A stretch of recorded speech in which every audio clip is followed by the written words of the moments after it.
ಧಾರವಾಡ ಗ್ರಾಮೀಣ ಕ್ಷೇತ್ರದ ಶಾಸಕರು ಹಾಗೂ ಒಳಚರಂಡಿ ನಿಗಮ ಮಂಡಳಿಯ ಅಧ್ಯಕ್ಷರಾದಂತಹ ವಿನಯ್ ಕುಲಕರ್ಣಿ ಅವರೊಂದಿಗೆ ನಮ್ಮ ನ್ಯೂಸ್ ಸಮೂಹದ ರಾಜ್ಯ ಉಪಸಂಪಾದಕ ಬಸವರಾಜು ಸಂದರ್ಶನ ನಡೆಸಿ ಅಭಿವೃದ್ಧಿ ಕೆಲಸಗಳು, ಮಲಪ್ರಭಾ ನದಿಗೆ ಕೊಳಚೆ ನೀರು ಬಿಡುತ್ತಿರುವುದು, ಹಿಡಕಲ್ ಡ್ಯಾಂನಿಂದ ಧಾರವಾಡಕ್ಕೆ ನೀರು ತೆಗೆದುಕೊಂಡು ಹೋಗುವುದು, ಮಂತ್ರಿಗಿರಿ ಬಗ್ಗೆ ಪ್ರಶ್ನೆ ಕೇಳಿ ಉತ್ತರವನ್ನು ಪಡೆದಿದ್ದಾರೆ. ಧಾರವಾಡ ಗ್ರಾಮೀಣ ಕ್ಷೇತ್ರದ ಶಾಸಕರು ಹಾಗೂ ಒಳಚರಂಡಿ ನಿಯಂತ್ರಣ ಮಂಡಳಿ ಅಧ್ಯಕ್ಷ ಆಗಿರ್ತಕ್ಕಂಥ ಶ್ರೀ ವಿನಯ್ ಕುಲಕರ್ಣಿ ಸಾಹೇಬರು ಸಿಕ್ಕಿದ್ದಾರೆ. ಇವತ್ತು ಸಾಕಷ್ಟು ಒಂದ್ ರೀತಿ 2 ಮತ್ತು 4ನೇ ವಾರ್ಡ್ಗಳ ಒಂದ್ ರೀತಿ ವಿವಿಧ ಫಲಾನುಭವಿಗಳಿಗೆ ಯಂತ್ರಗಳನ್ನು ವಿತರಣೆ ಮಾಡಿದ್ದಾರೆ. ಸರ್ ನಮಸ್ತೆ. ನಮಸ್ತೆ ಸರ್. ಇಲ್ಲ, ಇವತ್ತು ನಾವು ಎಲ್ಲಕ್ಕಿಂತ ಮುಖ್ಯವಾಗಿ ಹಕ್ಕುಪತ್ರ ವಿತರಣೆಗಳು ಮಾಡಿದ್ವಿ. ಜೊತೆಗೆ ಕೆಲವು ರಾಟಿ ಯಂತ್ರಗಳನ್ನ ವಿತರಣೆ ಮಾಡಿದ್ವಿ. ಎಲ್ಲಕ್ಕಿಂತ ಮುಖ್ಯವಾಗಿ ನಮ್ಗೆ ಹಕ್ಕುಪತ್ರ ವಿತರಣೆ ನಮ್ಮ ಕ್ಷೇತ್ರದಲ್ಲಿ ಬಹಳ ದೊಡ್ಡ ಸಮಸ್ಯೆ ಇದ್ದಂಥದ್ದಿತ್ತು. ಇವತ್ತು 1700 ಚಿಲ್ಲರ ಮಂದಿಗೆ ಇವತ್ತು ನಾವು ಹಕ್ಕುಪತ್ರ ವಿತರಣೆ ಮಾಡಿದ್ವಿ. ಆಮೇಲೆ ನಮ್ಮ ಕ್ಷೇತ್ರದಲ್ಲಿ ಓವರಾಲ್ ಫಲಾನುಭವಿಗಳು 7,941 ಮಂದಿ ಫಲಾನುಭವಿಗಳಿಗೆ ಇವತ್ತು ಇದರಿಂದ ಲಾಭ ಸಿಗುತ್ತೆ. 7,000 ಮಂದಿಗೆ ಇವತ್ತು ನಾವು ಹಕ್ಕುಪತ್ರ ವಿತರಣೆ ಮಾಡಿಕೊಡುವಂತ ಕೆಲಸ ಮಾಡ್ತೀವಿ. ಸರ್, ತಾವು ಒಳಚರಂಡಿ ನಿಯಂತ್ರಣ ಮಂಡಳಿ ಅಧ್ಯಕ್ಷ ಆದ್ಮೇಲೆ ವಿಶೇಷವಾಗಿ ಮಲಪ್ರಭಾ ನದಿಗೆ ಪ್ರವೇಶ ಮಾಡತಕ್ಕಂಥ ಖಾನಾಪುರ್ಗೆ ಇವತ್ತು ಸಹ ಒಂದ್ ರೀತಿ ಖಾನಾಪುರ ಪಟ್ಟದಿಂದ ಕೊಳಚೆ ನೀರು ಮತ್ತೆ ತ್ಯಾಜ್ಯ ವಸ್ತುಗಳು ಬರ್ತಾವೆ ಸರ್. ವಿಶೇಷವಾಗಿ ಅಲ್ಲಿರ್ತಕ್ಕಂಥ ಇನ್ನ ತ್ಯಾಜ್ಯ ಸಂಸ್ಕರಣಾ ಘಟಕನೂ ವಿಳಂಬ ಆಗಿದೆ, ಸಾಕಷ್ಟು ತೊಂದರೆ ಆಗ್ತಾ ಇದೆ ಸರ್. ಇಲ್ಲ, ಇದು ನನ್ನ ಗಮನಕ್ಕೆ ಬಂದಿಲ್ಲ.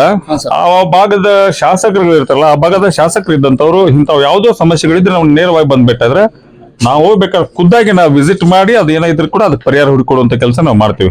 ಯಾರು ನನ್ನ ಹತ್ರ ಬಂದು ಕಂಪ್ಲೇಂಟ್ ಮಾಡಿರ್ತಾರ ಅಥವಾ ಅಲ್ಲಿ ಯಾವ್ದೋ ಕಾಮಗಾರಿಗಳು ನಿಂತಾವ ಅಂತಂದ್ರೆ ಅಂತಲ್ಲಿ ನಾವು ವಿಸಿಟ್ ಮಾಡಿ ಸರಿ ಮಾಡಿಕೊಡುವಂತ ಕೆಲಸ ನಾವು ಮಾಡಿರ್ತೀವಿ. ಇಂಜಿನಿಯರ್ಗಳು ತುಂಬಾ ವಿಳಂಬ ಮಾಡ್ತಾರೆ ಸರ್. ನಿಮ್ಮ ಇಂಜಿನಿಯರ್ಗಳು ಇವತ್ತು ಈವ್ನಿಂಗ್ ಬೆಳಗಾವಿಲಿ ಕರಿತೀನಿ, ಕರೆದು ಇದ್ರ ಬಗ್ಗೆ ನಮ್ಮ ಮಾಹಿತಿ ತಗೊಂತೀನಿ. ತಗೊಂಡು ಹಂಗೇನಾದ್ರು ನಾ ಖುದ್ದಾಗಿ ವಿಸಿಟ್ ಮಾಡಿ ಸರಿ ಮಾಡಿಕೊಡುವಂತ ಕೆಲಸ ಮಾಡಿಸ್ಕೊಡ್ತೇನೆ. ಮುಂಜಾಗ್ರತೆ ಕ್ರಮವಾಗಿ ಮಳೆಗಾಲ ಬೇರೆ ಬರ್ತಾ ಇದೆ, ನಿಮ್ಮ ಕ್ಷೇತ್ರದ ಜನತೆಯಿಂದ ಅಧಿಕಾರಿಗಳ ಸಭೆಗಳಿಗೆ ಈ ಸಲ ನೋಡ್ರಿ, ಏನ್ ಮುಂಗಾರು ಮಳೆ ಬರ್ತಾ ಇತ್ತು, ಫಸ್ಟ್ ಟೈಮ್ ನಮ್ಮ ಧಾರವಾಡ ಹಿಸ್ಟ್ರಿ ಒಳಗೆ ಈ ಏಪ್ರಿಲ್ ಎಂಡಿಂದ ಮೇ ಎಂಡ್ವರೆಗೂ ಸಂಪೂರ್ಣವಾಗಿ ನಮ್ಮ ಅಷ್ಟು ಡ್ರೈನೇಜ್ಗಳನ್ನ ಕ್ಲೀನ್ ಮಾಡಿಸುವಂತ ಕೆಲಸ ಫಸ್ಟ್ ಟೈಮ್ ಒಂದು ಡ್ರೈನು ಹೂಳೆತ್ತುವಂತ ಕೆಲಸ ಮಾಡಿವಿ. ಬಿಕಾಸ್ ಆಫ್ ದಟ್ ಈ ಬಾರಿಗೆ ನಮ್ಮ ಎಲ್ಲಿಯೂ ಫ್ಲಡ್ಡಿಂಗ್ ಆದಂತದಾಗ್ಲಿ ನಮ್ಮ ಸಿಟಿಯಲ್ಲಿ ನನ್ನ ಕ್ಷೇತ್ರದ ಎಸ್ಪೆಷಲಿ ಎಲ್ಲೂ ಆಗಿಲ್ಲ. ಈ ಬಾರಿಗೆ ಬಹಳ ವ್ಯವಸ್ಥಿತವಾಗಿ ನೀರು ಹೋಗೈತಿ. ಈ ಬಾರಿಗೆ ಎಲ್ಲೂ ಫ್ಲಡ್ಡಿಂಗ್ ಆಗಲಿ ಓವರ್ಫ್ಲೋ ಆಗುವಂತ ಕೆಲಸ ಆಗಲಿ ಎಲ್ಲೂ ಆಗಿಲ್ಲ ನಮ್ದು. ಸರ್, ಈ ಕಡೆ ಭಾಗದ ಒಂದ್ ರೀತಿ ಹಿಡಕಲ್ ಒಂದ್ ರೀತಿ ಡ್ಯಾಮ್ ಇಂದ ಒಂದ್ ರೀತಿ ಧಾರವಾಡಕ್ಕೆ ಬರ್ತಕ್ಕಂಥ ನೀರು ಒಂದು ಪ್ರಾಜೆಕ್ಟ್ಗೋಸ್ಕರ ಇಲ್ಲೊಂದ್ ಕಡೆ ಸಾಕಷ್ಟು ಸಂಘಟನೆಗಳು ಸ್ಟ್ರೈಕ್ ಮಾಡ್ತಾ ಇರ್ತಕ್ಕಂಥದ್ದು. ನೋಡ್ರಿ, ಹಿಡಕಲ್ ಡ್ಯಾಮ್ ನಲ್ಲಿ ನೀರೇನ್ ಕಮ್ಮಿ ಇಲ್ಲ, ಸಾಕಷ್ಟು ನೀರಿದೆ. ಸುಮ್ಮನೆ ವಿರೋಧ ಮಾಡ್ಬೇಕಂತ ವಿರೋಧ ಆಗೋದು ಕೂಡ ಅದು ಸರಿಯಲ್ಲ.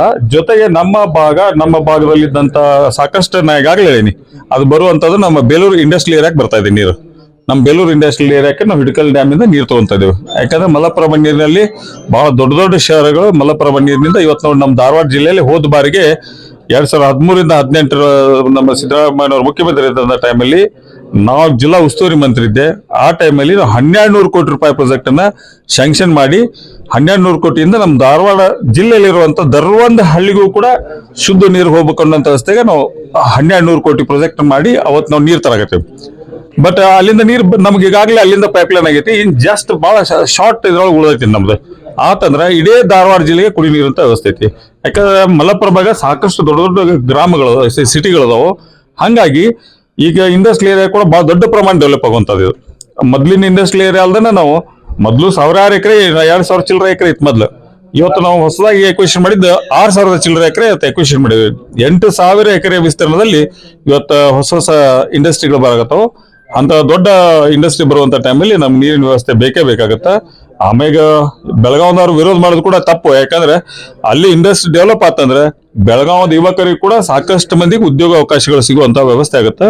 ಆ ತರ ವಿರೋಧ ಮಾಡೋದು ತಪ್ಪು ಅನ್ನೋದು ಕೂಡ ಹೇಳಕ್ ಇಷ್ಟಪಡ್ತೇನೆ. ಸಂಪುಟ ವಿಸ್ತರಣೆ ಆದ್ರೆ ತಾವು ಸಹ ಸಚಿವ ರೇಸಲ್ಲಿ ನಾನು ಈ ಬಾರಿಗೆ ವಿಸ್ತರಣೆ ಆದ್ರೆ ನಾ ಈ ಸಲ ಮಂತ್ರಿ ಆಗಿ ಹಾಕೇನೆ.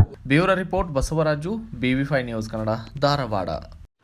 Thanks for watching. Read, discuss and debate with editor Dr. Yan Prashant Rao. Wanted reporters in print, digital and visual media for Bharat Vaibhav Daily Newspaper, BV News 5 Channel and BV Fast Web News from all the talukas of Karnataka, Goa and Maharashtra. If interested, send your resume to 9019229369.